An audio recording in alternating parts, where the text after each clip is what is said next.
What it is, my people, it's the kid Sincere, your resident Gold Chain Gamer, and a little while back, I ran into a conundrum. I wanted to play my PS4 Pro and Xbox One X while streaming without losing any of the qualities and features that come along with it, that being 4K, quote unquote, and HDR. So I had to upgrade my setup. The first thing I had to do was get a new capture card. So I went with the AverMedia Live Gamer 4K. It's about 300 bucks. This thing is a beast. I love it. But the second part of the equation was me actually seeing what I was playing in the same quality. So I needed to upgrade my monitor. Yeah, I know, TVs, monitors, I got a bunch of this shit, but I had to. The monitor I had, a 1440p 144 Hz Acer monitor, was a great monitor. In fact, for PC gaming, it does wonders. But for console gaming, especially with these new upgraded consoles, it just wasn't doing the trick with games like God of War, Spider-Man. I would lose out on some of the qualities from these patches that come along with these games on these upgraded consoles. So I figured I would upgrade my monitor. And yes, 4K HDR in the PC market as far as monitors, it's just not good right now. It's not as good as the TV space. I had to look for a budget 4K HDR monitor that still provided the qualities that I expect when I play a video game on these consoles. So that was tough. It was tough looking for one, but guess what? Guess what? I think I found one. I really do. I think I found a good budget 4K HDR monitor that won't break the bank and still provide decent quality as far as your gaming experience. That monitor is the LG 27UK650, a 27-inch IPS monitor that supports HDR10 and has 5 milliseconds response time. I know for the diehards, that's just way too much lag, but for me, it's good. It's moving at 60 Hertz with 385 nits, along with FreeSync tech for all my AMD users and even some of my NVIDIA users. Now, there isn't a wide color gamut, so I wouldn't consider this monitor true HDR, because to have true HDR, you need about 1,000 nits of brightness and you need a wide color gamut. This has a decent color gamut, but not the wide spectrum of colors that you see on TVs. And the brightness, 385 nits. Now, I would imagine if you're sitting really close to your monitor, you probably don't want 1,000 nits of brightness, because you might melt your goddamn eyeballs. But 385 nits, I can see reds, blues, and greens in a brighter hue than I could before on my previous monitor, and even on some TVs that I played with. There's some shitty HDR TVs out there in the market, and this LG monitor is not one of them. It's pretty good for the price point. I paid $400 for this monitor.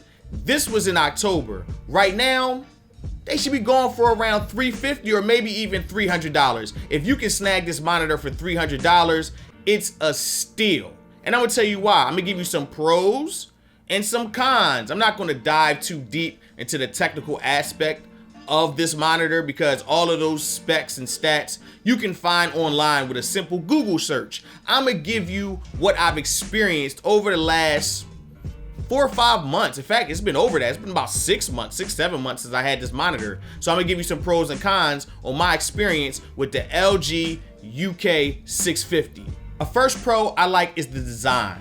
Now, of course, it comes with an adjustable stand. You can raise the height, lower it, you can tilt it, you can even turn it vertical for all my people that use their monitors for chats and things like that. For me, it's gonna stay exactly horizontal so I can just play video games on it. But all of those options are there for you. The stand, while it might not be the sturdiest stand, it does the trick. It's pretty solid.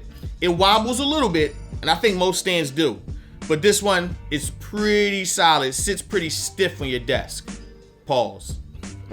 Now, because the monitor is edge lit, you're not getting those deep quality blacks, but surprisingly, the HDR is pretty good. It accepts an HDR 10 signal. It's not projecting in a brightness that's suitable for HDR, but I was surprised playing games like Spider-Man, God of War, even some PC games with how good the HDR really looks. It looks great actually when you're sitting about maybe a few feet away from it. Now, if I'm sitting a great distance away from it, it's gonna look pretty mundane or average, but sitting up close to it, it looks really nice. There's also a large suite of features when you go into the options, whether it's the FreeSync technology, sharpening, all the things you come to expect out of a modern monitor, it's here. There's even a game section to where you can adjust maybe the response time or the lag time from your input to what you see on screen.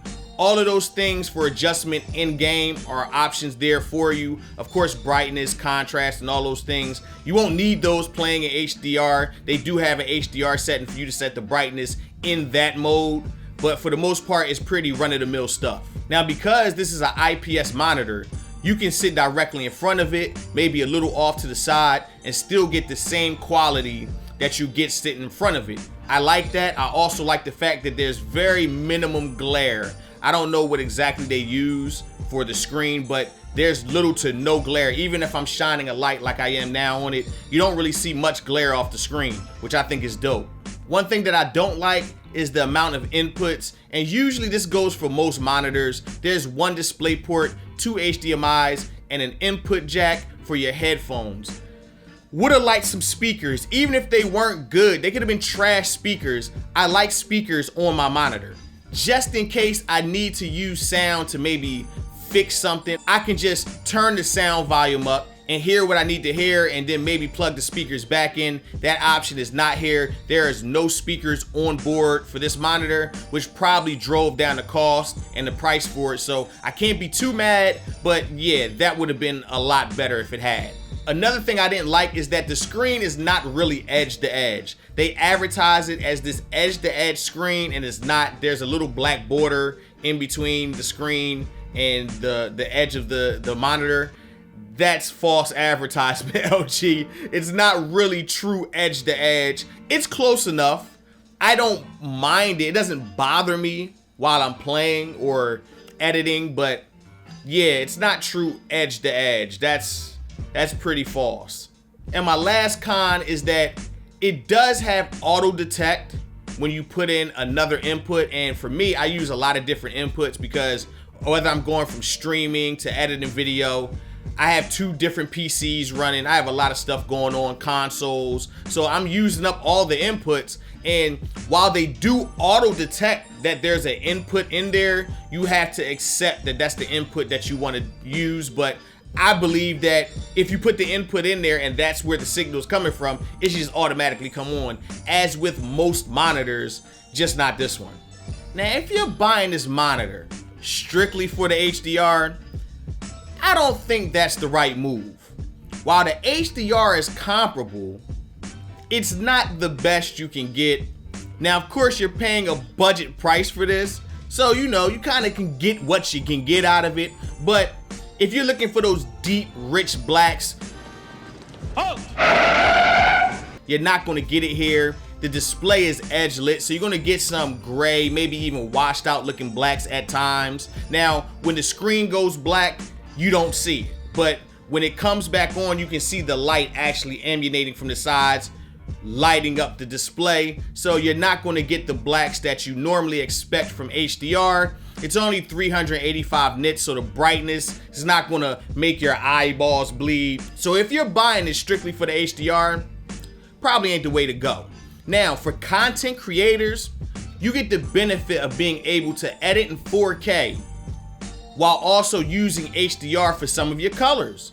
Yeah, it actually does pretty good for editing. It's one of the best monitors I've used, and I think I've been through about 3 of them already. So it's a lot better than standard dynamic range when you're editing videos, whether it's Photoshop, Premiere Pro, whatever it is you use, you'll notice a significant difference using this monitor while creating content. Now for my console gamers, I think it's a plus because if you're talking about a monitor for your desktop, not sitting in front of the TV, mainly for my streamers that game a lot from a desk, this is definitely a good have to get because most of these consoles, in fact all of them, none of them output at higher than 60 Hertz, so you're not missing anything by the refresh rate. Also, you get to play your games while streaming, and that's of course if you have a capture card that's able to pull it off, in 4K, while still getting some of the benefits of high dynamic range, which on this monitor looks significantly better than standard dynamic range. Even on my 1440p monitor, the HDR on my LG UK650 looks a lot better than the standard dynamic range on that monitor, and that's also an IPS monitor. Along with the 5 millisecond response time, I think it's a perfect get for console gamers wanting to game from their desk. If you're looking for the eye-popping HDR, it's just not it. But for $400, and at this time, probably cheaper, I saw it for as low as $330. Now that was Newegg, that was probably a month or so ago. You can check it out if you're interested. I'll leave a link to where I got mine from in the description below. But as far as the LG 27UK650 goes, I think as far as budget, 4K, HDR capable monitors, it's a get if you want to play from the desk. You're not going to see the eye-popping HDR you see from OLEDs or more expensive monitors with higher nits, but it serves its purpose. It looks a lot better than standard dynamic range, and I guarantee that if you're playing from your desktop, especially in a streaming situation, for all my gamers that stream, that have huge setups with multiple monitors, this is a great addition to your setup, and I guarantee you'll get the most out of it. Sincere recommends it. I've been using it for about 6 to 7 months. Now, what about you? Are you interested in upgrading to 4K HDR, or are you cool with your 1440p monitor or even your 1080p monitor? Whatever it is, leave a comment. Let me know what you got in your setup. I would really want to know. If you like this video, hit the like button. If you think a friend would like this video, hit the share button. And if you like all of this, subscribe to the channel for more content. Check me out on Twitter at sincere_GCG and on Facebook and Instagram at GoldChainGamers. In the meantime, between time, everyone hoops and hollers about 4K. Me personally, I'm more impressed with HDR and with the LG UK650. Being as though it's not true HDR, it still works wonders and looks a lot better than standard dynamic range, and I recommend it. So y'all be cool how y'all be cool, and remember, it's more than a game, it's a lifestyle. I'm up out of here. Peace.